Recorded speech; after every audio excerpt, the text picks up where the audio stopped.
श्री कृष्णम वंदे जगद्गुरु। इदम श्री सद्गुरुवे नमः। वाङ्मय नंबर 5, साधना से सिद्धि, डे 41। पिछले ऑडियो में गुरुदेव ने समझाया कि महर्षि पतंजलि ने अपने योग दर्शन में चित्त की भिन्नता को ध्यान में रखते हुए 5 प्रकार के व्यक्तित्वों का उल्लेख किया है। क्षिप्तावस्था, मूढ़ता, विक्षिप्तावस्था, एकाग्रावस्था, निरुद्धावस्था। मन की कई परतें हैं, उसके एक से बढ़कर एक उच्च स्तरीय आयाम हैं, जैसे चेतन, अतिचेतन, अवचेतन, सुपरचेतन आदि। इनमें से अचेतन मन की उच्च स्तरीय सत्ता में सूक्ष्म जगत के साथ संबंध जोड़ने की क्षमता है। क्रमशः आगे फ्रायड ने सेल्फ को 3 भागों में बांटा है। ईगो अर्थात चेतन आत्म, इड यानी सहज प्रेरणाओं का अचेतन भंडार, सुपर ईगो यानी नैतिक प्रेरणाओं और मान्यताओं का क्षेत्र। प्रेम की सहज प्रेरणा, इंस्टिंक्ट या मूल वृत्ति को उनने लिबिडो का विशेषण दिया। उनके अधिकांश लेखों में लिबिडो तथा सामाजिक मान्यताओं के अंतर्द्वंद का विवेचन है। उनके अनुसार लिबिडो का असंतुष्ट अंश विविध मार्गों से होकर सृजन के विविध रूपों में प्रवाहित होता है और उदात्तीकरण के द्वारा कला तथा संस्कृति के विविध क्षेत्रों में सक्रिय होता है। जुंग ने लिबिडो की व्यापक व्याख्या कर सभी मूल प्रवृत्तियों से उसे संबद्ध बताया, न कि मात्र प्रेम से। जुंग ने सामूहिक अवचेतन की भी धारणा दी। कॉम्प्लेक्स की भी उनने विशेष व्याख्या की और प्रतिपादित किया कि कॉम्प्लेक्स का अर्थ होता है अचेतन मस्तिष्क में किसी भी विचार समूह का एक विशिष्ट भावावेग के साथ विद्यमान होना। अचेतन की खोज जैसे जैसे बढ़ती जाती है, अलौकिक कही समझी जाने वाली अनेक बातों के सूत्र स्पष्ट होते जा रहे हैं। साथ ही विज्ञान के अब तक के अनेक सिद्धांतों एवं नियमों का आधार भी ध्वस्त हो रहा है। नए नियमों का उदय, समर्थन हो रहा है। मनोविज्ञान की तो अधिकांश स्थापित मान्यताओं में भारी उलट-पुलट हो रही है। यही कारण है कि प्रारंभ में अनेक वैज्ञानिकों, मनोवैज्ञानिकों ने उन तथ्यों पर विश्वास करने से ही इनकार कर दिया था जो आज परामनोविज्ञान का आधार बने हुए हैं। उन्हें प्रारंभ में विचित्र और वाहियात बातें मात्र माना गया था। बहुत दिन नहीं हुए जब मानसिक क्रियाकलापों को शारीरिक आवश्यकताओं के अनुसार चलने वाला माना जाता था। भूख लगती है, इसीलिए पेट भरने की चिंता मस्तिष्क को होती है और पैर उधर मुड़ जाते हैं जहां उदर भरण हो सके। हाथ खाद्य पदार्थों को मुंह तक पहुंचाते, मुंह उन्हें चबाता, पेट पचाता है। इसी तरह प्रत्येक मानसिक गतिविधि देह की जरूरतें पूरा करने के लिए होती हैं।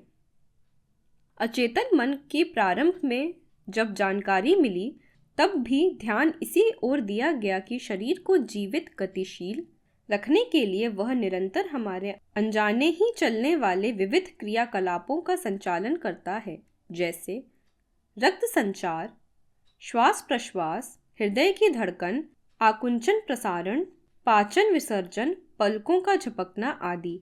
इस प्रकार बहुत समय तक मस्तिष्क को शारीरिक प्रयोजनों का पूर्तिकारक अवयव ही माना गया। विचार शक्ति शारीरिक आवश्यकताओं की ही अनुवर्ती, अनुचरी मानी गई। शरीर से संबद्ध समस्याओं के समाधानकारक उपाय ढूंढने और उनके व्यवहार की व्यवस्था बनाने में ही विचार शक्ति की पूर्ण सार्थकता मानी गई। पर यह शिशु मान्यता अधिक दिन नहीं टिकी।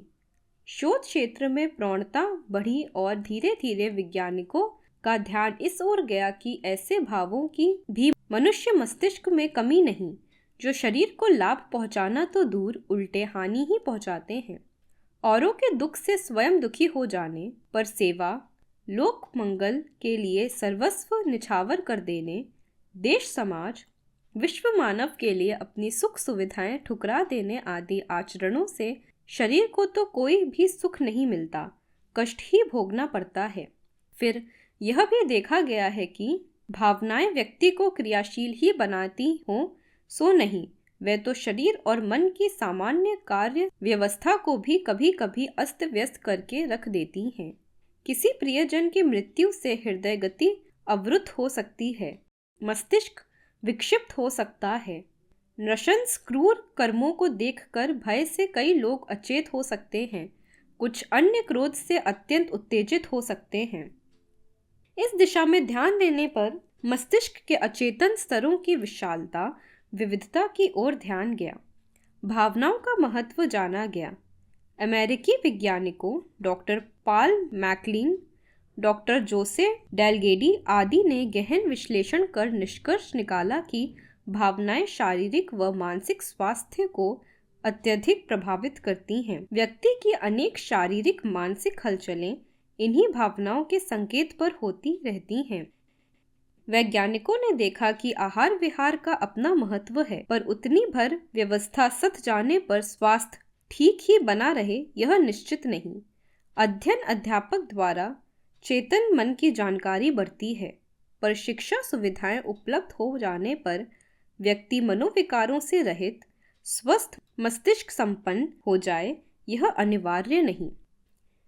यहीं से मन के अचेतन अधोचेतन स्तरों की ओर ध्यान गया। ड्यूक विश्वविद्यालय में परामनोविज्ञान विभाग के अध्यक्ष डॉक्टर राइन ने अपनी पुस्तक द रीच ऑफ माइंड में 5 ग्रेट स्टेप्स शीर्षक के अंतर्गत अपने अनेक वर्षों के अनुसंधानों को संश्लिष्ट रूप में प्रस्तुत किया।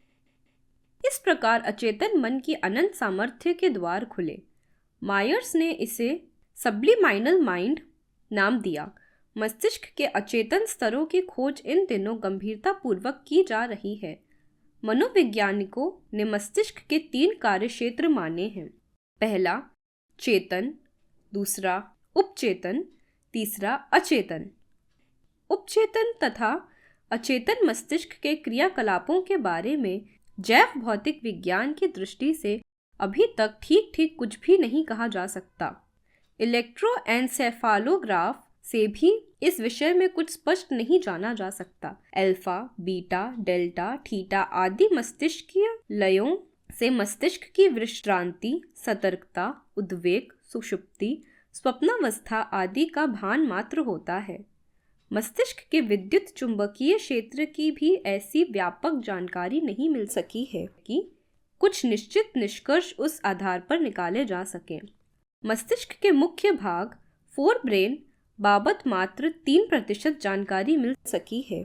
97% अभी भी अविज्ञात ही है। सूक्ष्म विद्युदाग्रों द्वारा स्मरण शक्ति को जागृत एवं संवेदना विशेष को उद्दीप्त करने के प्रयोग किए जा रहे हैं। फ्रेंच वैज्ञानिक प्रोफेसर डेलगार्डो ने लुलू नामक डरपोक जानवर की कनपटी में सूक्ष्म विद्युदाग्र इलेक्ट्रोड के द्वारा एक विशेष भाग को उत्तेजित कर दिया, जिससे वह निर्भीक आचरण करने लगा। रूसी वैज्ञानिक प्रोफेसर एनोरविन ने अपने प्रयोगों द्वारा रेटिकुलर फॉर्मेशन की उन ग्रंथियों का पता लगाया जिनमें से कुछ मधुर रसों का स्राव करती हैं और प्रसन्नता, प्रफुल्लता, हंसी, मृदुता, शिष्टता, सौम्यता आदि प्रतिक्रियाओं को जन्म देती हैं, तो दूसरी ऐसे रस स्रवित करती हैं जो चिंता, क्षोभ, निराशा, उद्वेग को जन्म देती हैं। डॉक्टर एनोरविन ने यह भी पता लगाया कि इन ग्रंथियों का स्राव भी विचारों एवं भावनाओं से ही नियंत्रित होता है। कनाडा के शोध वैज्ञानिक डॉक्टर W.J. पेनफील्ड ने अपने प्रयोगों द्वारा स्मरण शक्ति की पट्टियों के बारे में आश्चर्यजनक जानकारी एकत्र की। एक व्यक्ति की स्मरण शक्ति की पट्टी के किसी विशेष हिस्से में विद्युत दौड़ाने पर उसकी पूर्व जन्म की स्मृतियां जागृत हो गईं। इन्हीं प्रयोगों से यह भी जाना गया कि हम जो भी काम करते हैं वह कितना भी छिपाकर क्यों ना करें, अचेतन मस्तिष्क में वह सब अंकित होता रहता है।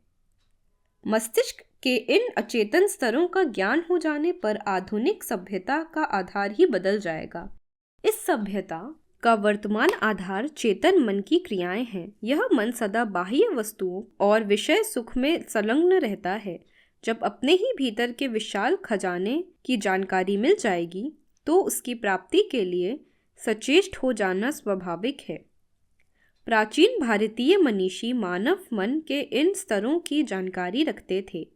मन की इन शक्तियों को अभिव्यक्त करने और इन पर अधिकार रखने की कला ही योग है। अचेतन की अनंत सामर्थ्य का योग शक्ति द्वारा प्रयोग कर प्राचीन भारतीय मनीषी अतीत अनागत के ज्ञान, सर्वभूत सत ज्ञान, परचित ज्ञान, पूर्व जन्मों का ज्ञान, भुवन ज्ञान, काय व्यूह ज्ञान, तरा व्यूह ज्ञान, तारागति ज्ञान, दूर श्रवण, दूरबोध, सर्वज्ञत्व आदि अलौकिक शक्तियों से संपन्न होते थे। योग वशिष्ठ में इसलिए मन को आकाश के समान सर्वत्र स्थित कहा गया है। पूर्वाभास, दूरदर्शन, अप्रत्यक्ष की जानकारी, विचार संचार, देवात्म संपर्क आदि कितनी ही अलौकिकताएं अपने अचेतन केंद्र को इन सबकी परोक्ष जानकारी होने का ही परिणाम है। सचेतन मस्तिष्क की दृष्टि से यह पूर्वाभास चमत्कारी या अलौकिक कहा जा सकता है, पर है यह मस्तिष्क की स्वाभाविक क्षमता ही। कई पशुओं में यह क्षमता विशेष विकसित होती है। उसी के कारण वे समीपी पर्यावरण में हो रही हलचलों का स्वरूप समझ लेते हैं और कुछ ही क्षणों बाद संभावित आघात को समझकर उससे बच निकलते हैं। गिरने वाली इमारत से बिल्लियां इसी केंद्र की पूर्वाभासी शक्ति के कारण चल देती हैं। अपने लिए घातक पशुओं, सिंह, चीता, तेंदुआ आदि की शाकाहारी या अपेक्षाकृत दुर्बल पशुओं द्वारा दूर से ही उपस्थिति जान लेने की शक्ति इससे भिन्न है। उसका संबंध विशेषकर विकसित घ्राण शक्ति तथा श्रवण शक्ति या त्वचा की अति विकसित संवेदन क्षमता से होता है। यूं है ये सब केंद्र भी सेरिब्रम में ही। मस्तिष्कीय शक्ति की इन्हीं विशेषताओं का इच्छित विकास व्यक्तित्व को अनंत विभूति संपन्न बना सकता है। श्रवण शक्ति की दिव्य क्षमताएं विकसित कर अनंत ब्रह्मांड में होने वाली हलचलों को सुना समझा जा सकता है और विश्व में घटित होने वाले घटनाक्रम को जाना जा सकता है। प्राणियों की मनः स्थितियों के कारण उत्पन्न होने वाली अदृश्य ध्वनियों को समझने की क्षमता भी विकसित की जा सकती है और मानव ही नहीं, पशु पक्षियों, जीव जंतुओं की मनः स्थिति का परिचय प्राप्त किया जा सकता है। दृश्य शक्ति का विकास कर अदृश्य जगत की सूक्ष्म हलचलों को प्रत्यक्षवत देखा समझा जा सकता है और गुप्त रहस्यों का ज्ञान हो सकता है। दूर की घटनाओं का ज्ञान, दूरवर्ती आकाश में हो रही सूक्ष्म हलचलों का ज्ञान एवं स्वप्नावस्था में दिव्य दृश्य तथा भविष्य में घटित होने वाली घटनाओं का पूर्वाभास इसी दृश्य शक्ति या तृतीय नेत्र के विकास की साधना के सत परिणाम है। घ्राण शक्ति का विकास भी ऐसे ही चमत्कारी सुफल सामने ला सकता है। कुत्तों जैसे जानवरों की विकसित घ्राण शक्ति का सदुपयोग कर आज अपराधों की अचेष्टा में उनसे सहायता ली जा रही है। स्वाद शक्ति, रसना और वाक शक्ति वाणी का विकास तृप्ति एवं वाग्बल का वचन सिद्धि का आधार बनता है। त्वचा की संवेदनशीलता का विकास कर उससे परिवेश की सूक्ष्माति सूक्ष्म स्पंदनों को ग्रहण एवं विश्लेषित किया जा सकता है। प्रखरता के आधार पर विचार शक्ति 3 भागों में विभक्त होती है। पहला, मंद विचार। इनमें जड़ता की मात्रा अधिक होती है, इसलिए यह ना तो दूर तक जा सकते हैं, ना किसी को प्रभावित कर सकते हैं। ऐसे लोग अदूरदर्शी, अविवेकी और समस्याग्रस्त होते हैं। दूसरा, जनसाधारण मंद विचारों की कोटि में आते हैं। ये लोग अपनी सफलता और सांसारिक जीवन किसी तरह गतिशील तो कर लेते हैं, संपत्ति और विद्या बुद्धि भी प्रचुर मात्रा में संचित कर लेते हैं, किंतु असाधारण कार्य करने की क्षमता उनमें नहीं होती। तीसरा, विचारों को गहनता से सोचने और संपूर्ण ध्यान शक्ति समर्पित कर देने से वे अत्यधिक वेगवान, बलवान हो उठते हैं। उनकी अधिक प्राण शक्ति काम करने लगती है। हृदय और मस्तिष्क की शक्ति भी संयुक्त हो जाती है। यह वेग तुरंत आश्चर्यजनक परिणाम देने वाले तथा अनेक लोगों को इच्छित दिशा में चलाने की सामर्थ्य से ओतप्रोत हो जाते हैं। ऐसे मस्तिष्क न केवल रचनात्मक अपितु ध्वंसात्मक कार्य भी कर सकते हैं। दूरसंचार, दूरदर्शन, दूरश्रवण और पूर्वाभास आदि अतीन्द्रिय कार्य इसी तरह की ध्यानावस्था विचार शक्ति के ही परिणाम होते हैं। विज्ञान में कोश के भंडागार में अतीन्द्रिय अद्भुत क्षमताओं के कोश भंडार भरे पड़े हैं। खदान खोद कर रत्न राशि पाने वालों की तरह हम भी साधना प्रयत्नों द्वारा अपनी अलौकिक सिद्धियां लौकिक जीवन में प्रकट कर सकने योग्य बन सकते हैं। मन की संस्कार साधना तपश्चर्या द्वारा। मन की दो सर्वज्ञात विशेषताएं हैं, चंचलता एवं सुख लिप्सा। बंदर जैसी उछल कूद, आवारा छोकरों जैसी मटर गश्ती, चिड़ियों की तरह यहाँ वहाँ फुदकते फिरना उसकी चपल वृत्ति को संतुष्टि पहुँचाते हैं। कल्पना के महलों की सृष्टि, कल्पना लोकों का तीव्र भ्रमण विचारणा, उसकी शक्ति का बड़ा अंश तो इन्हीं भटकनों जंजालों में नष्ट हो जाता है। शक्ति का यह व्यर्थ छीजन रोककर उसे सुनिश्चित एवं सार्थक प्रयोजन में केंद्रित करना ही योगाभ्यास है। शक्तियों का यह सही उपयोग जीवन में स्पष्ट और आश्चर्यजनक परिणाम सामने लाता है। पिछड़ेपन के स्थान पर प्रगतिशीलता आ जाती है, दरिद्रता समृद्धि में परिणत हो जाती है। भटकाव की जगह प्रचंड पुरुषार्थ की प्रवृत्ति पनपने पर परिस्थितियां अनुकूल बनने लगती हैं और साधन संचित होने लगते हैं। लौकिक सफलताएं भी लक्ष्य केंद्रित पुरुषार्थ का ही परिणाम होती हैं। मन की भटकन रोककर ही उसे लक्ष्योन्मुख बनाया जा सकता है। यही सधा हुआ मन आत्मिक क्षेत्र में लगाए जाने पर सुषुप्त शक्ति केंद्रों को जागृत व क्रियाशील बनाता है और दिव्य क्षमताएं प्रकाश में आती हैं। अंतः चेतना का परिष्कार सामान्य व्यक्ति को महामानव स्तर पर ले जाकर ही रहता है। प्रगति का संपूर्ण इतिहास मन शक्ति के पूंजीभूत लक्ष्य केंद्रित पुरुषार्थ की ही यश गाथा है। चंचलता की प्रवृत्ति को पुरुषार्थ की प्रवृत्ति में परिवर्तित करने का पराक्रम ही प्रगति का सार्वभौम आधार रहा है।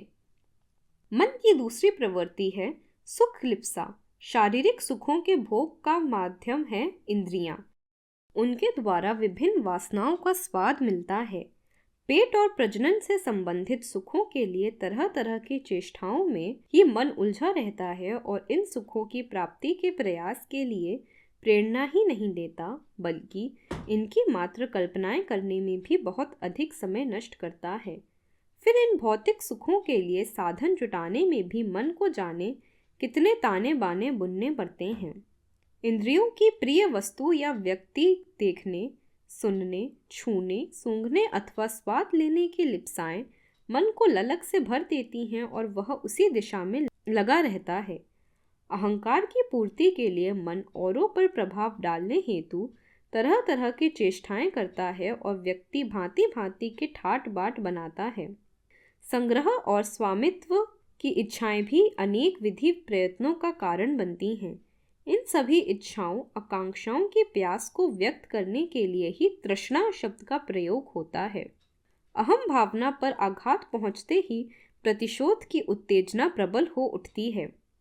इच्छित विषय पर अपना हक मान लेना और फिर उसके न प्राप्त होने या प्राप्ति में बाधा पड़ने पर भड़क उठना भी अहमता पर आघात के ही कारण होता है। यह उत्तेजना ही क्रोध है। काम, क्रोध, लोभ, मोह, मद, मत्सर आदि संपूर्ण विकार समूह वस्तुतः मन में उठने वाली प्रतिक्रियाएं मात्र हैं, जो भौतिक सुख की लिप्साओं के कारण उठती रहती हैं। लिप्सा की इस ललक की दिशा को उलट देना ही तप है। यह दूसरी दिशा भौतिक सुखों की वासना, तृष्णा और अहंता की पूर्ति से होने वाले क्षणिक सुखों की नहीं वरन आनंद की है। आनंद उपभोग से नहीं उत्कर्ष और उत्सर्ग से प्राप्त होता है। सुख मन का विषय है, जबकि आनंद और आत्मसंतोष आत्मा का। सुख लिप्सा का अभ्यस्त मन आनंद के आस्वाद को नहीं जान पाता और जिसे जाना ही नहीं उसके प्रति गहरी स्थायी प्रीति, सच्चा आकर्षण संभव नहीं। आनंद की आकांक्षा विषय लोलुप मन में प्रगाढ़ नहीं होती। उसके लिए तो मन का प्रशिक्षण आवश्यक है। यह प्रशिक्षण प्रक्रिया ही तप है। तपस्वी को कष्ट इसी अर्थ में सहना पड़ता है कि अभ्यस्त सुख का अवसर जाता रहता है। शारीरिक सुख सुविधाएं सिमटती हैं, मानसिक आमोद प्रमोद का भी अवकाश नहीं रहता और आदर्शनिष्ठ आचरण आर्थिक समृद्धि के भी आड़े ही आता है। प्रत्यक्ष तौर पर तो ऐसे परिणामों के लिए किया जाने वाला प्रयास मूर्खता ही प्रतीत होगा। श्रेष्ठ उपलब्धियों का राजमार्ग यही है। किसान, विद्यार्थी, पहलवान, श्रमिक, व्यवसायी, कलाकार आदि को भी अपनी प्रगति व उपलब्धियों की प्राप्ति के लिए बाल चंचलता से मन को विरत ही करना पड़ता है और अपने नीरस प्रयोजनों में ही मनः शक्ति नियोजित करनी पड़ती है। शौक मौज के अभ्यस्त उनके संगी उन लोगों की ऐसी लक्ष्योन्मुख प्रवृत्तियों का मजाक भी उड़ाते हैं, लेकिन सभी जानते हैं कि अंततः बुद्धिमान और प्रगतिशील ऐसे ही लोगों को माना जाता है जो चित्त की चपलता को नियंत्रित कर उसे अपने लक्ष्य की ओर ही लगाए रहते हैं। वह कृषि का क्षेत्र हो या शिक्षा का, शरीर सौष्ठव का हो या आर्थिक समृद्धि का, कला कौशल का हो या वैज्ञानिक आविष्कार का अथवा दार्शनिक चिंतन मनन का। मन लक्ष्य की ओर सरलता से नहीं लगता।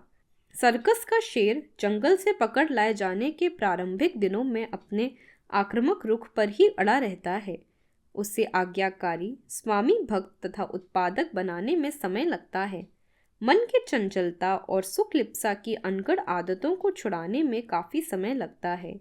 इसके लिए कई बार ऊपर से निष्ठुर तथा कठोर दिखाई देने वाले काम करने पड़ते हैं, ताकि वह अपेक्षाकृत नीरस किंतु उपयोगी प्रवृत्तियों में संलग्न होने का अभ्यस्त बन सके। यही तप है जिसके बाह्य स्वरूप में तो निष्ठुरता झलकती है, किंतु इस निष्ठुरता के मूल में आत्मोत्कर्ष का दुलार प्यार ही छलकता देखा जा सकता है। मन के प्रिय सुख को गौण मानकर आत्मा को प्रिय आत्मसंतोष, आनंद की प्रधानता समझते हुए तदनुरूप अपने अभ्यस्त ढर्रे में परिवर्तन लाना ही तपस्वी जीवन कहा जा सकता है। शारीरिक, मानसिक, आर्थिक असुविधाओं का, तितिक्षा का अभ्यास तप का अनिवार्य अंग इसलिए है कि मन के दीर्घ कुसंस्कारों, अनगढ़ आदतों को, लिप्सा और चपलता को छुड़ाया धोया जा सके, उसकी ललक अधोगामी बहिरंग आकांक्षाओं की ओर से परिवर्तित होकर ऊर्ध्वगामी अंतरंग आदर्शवादिता की ओर बढ़ चले। यही तप साधना का एकमात्र उद्देश्य है। आरंभिक कष्ट वस्तुतः उज्ज्वल संभावनाओं का द्वार है। वे तप की गर्मी से उत्पन्न कष्ट हैं, जिनकी अंतिम परिणति श्रेयस्कर ही होने वाली है। तपाने से वस्तुएं गर्म होती हैं और उनमें संशोधन होता है, दृढ़ता आती है तथा स्तर बढ़ता है। व्यक्ति के साथ यही होता है। कच्ची मिट्टी से बनी ईंटों का मकान है अनगढ़ व्यक्तित्व, जिसका वर्षा के आघातों से गल जाना ही सुनिश्चित है। तप की आग में जब यही ईंटें व्यक्तित्व के घटक तपा लिए जाते हैं, तो उनसे बना व्यक्तित्व पक्की ईंटों के मकान जैसा मुद्दतों तक टिकने वाला बन जाता है। चूने सीमेंट का उदाहरण भी यही तथ्य सामने लाता है। चूना सीमेंट वस्तुतः कंकड़ पत्थरों का पका हुआ चूरा होता है। वही कंकड़ पत्थर यदि यूं ही पीस लिए जाएं, तो उनसे भवन निर्माण का कार्य चल नहीं सकता। उन्हें ही पकाने, संशोधित करने पर उनमें ईंटों की पकड़ रखने और मकान को टिकाऊ बनाने की क्षमता आ जाती है। खदान से कच्ची अवस्था में निकले धातु अयस्क भट्टी में तपाए जाने पर ही शुद्ध व उपयोगी बन पाते हैं। तीक्ष्ण शस्त्रों, औजारों की धार अधिक गर्मी देकर ही सुस्थिर बनाई जाती है। आज का स्वाध्याय यहीं समाप्त होता है। सभी को प्रणाम। 21वीं सदी उज्जवल भविष्य। भारत माता की जय। वंदे मातरम, वंदे मातरम। प्रणाम सभी को। वाङ्मय अर्थात साहित्य, शब्द, भावना और विचार का संग्रह। योग ऋषि पंडित श्रीराम शर्मा आचार्य जी की इस धरोहर को ऑडियो रूप से सुनने के लिए चैनल को लाइक करें, सब्सक्राइब करें और नोटिफिकेशन ऑन करें।